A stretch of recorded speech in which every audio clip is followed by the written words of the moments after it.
Le chef de l'État, Ismaël Omar Guelleh, a reçu ce lundi en fin de matinée au Palais de la République les lettres de créance de 3 nouveaux ambassadeurs nommés auprès de notre pays. Il s'agit précisément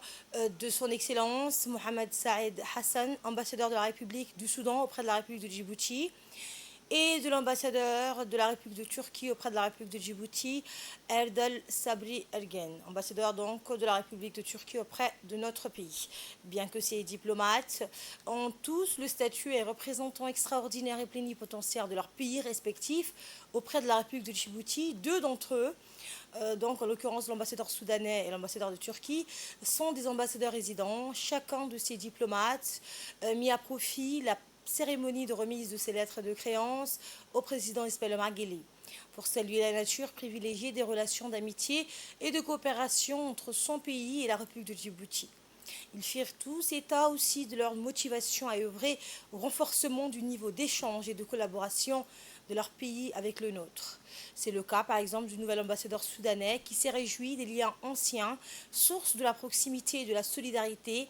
caractérisant continuellement les deux nations. Je n'aurai de cesse d'œuvrer toujours en faveur du renforcement des liens d'échange, d'amitié et de coopération entre nos deux pays et nos deux peuples frères. C'est ce qu'a déclaré en substance Mohamed Saïd Hassan, qui a relayé les vœux de progrès et de prospérité du président du Conseil de souveraineté et de transition de la République du Soudan au peuple frère et ami de Djibouti. Le nouvel ambassadeur de Turquie à Djibouti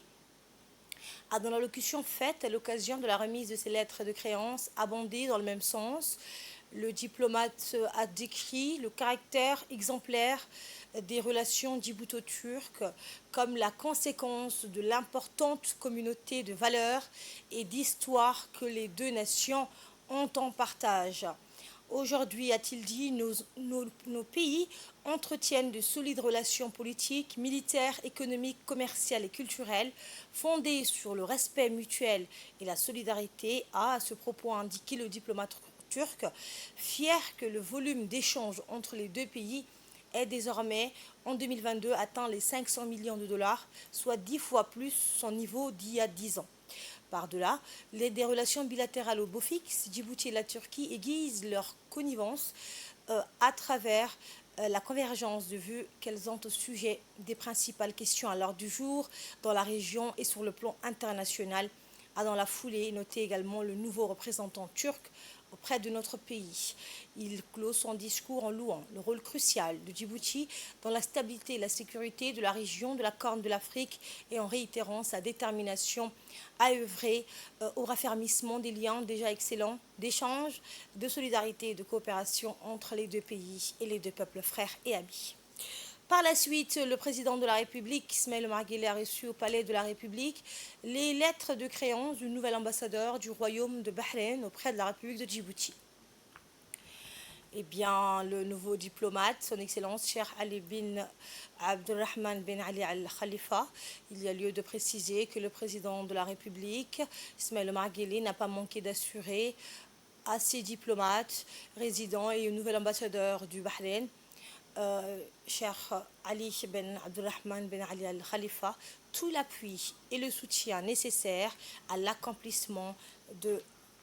leur noble mission. Et ben, le diplomate, le nouveau diplomate du Bahreïn a donc